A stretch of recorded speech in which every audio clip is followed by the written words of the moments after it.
Frābele īsti nav apmierināta ar savu sasniegto rezultātu pozīcijā. Labākā viņi ir šobrīd, bet, acīm redzot, viņi ļoti labi saprot, ka varēja krietni labāk rezultātu būt. Kendija Aparjodē, kā pirmā no Latvijas sportistēm, dodas Oberhofas trasē pirmajā braucienā.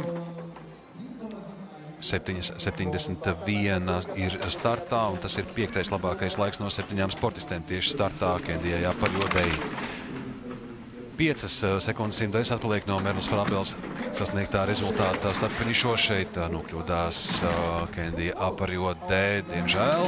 Tas ietekmēs rezultātu, jo redzam, nākamajā tās ir 0,14 sekundes, un tuvāk netiks arī nākamajā, 0,22. 0,22 aiz līderis, tas šobrīd neļauj cerēt uz labāko piecinieku. 6. labākais laiks pirmajā braucienā Kendijai Aparjodē šobrīd, kad viņa startēja kā 7. Tā kā tikai un vienīgi Trinitīju Elisu izdodas apsteigt šobrīd pirmajā braucienā. 0,27 aiz Merlis Frābeles, pavisam tuvu Sandrai Robačerei un pavisam tuvu arī Tuvei Kohalai, kuras ir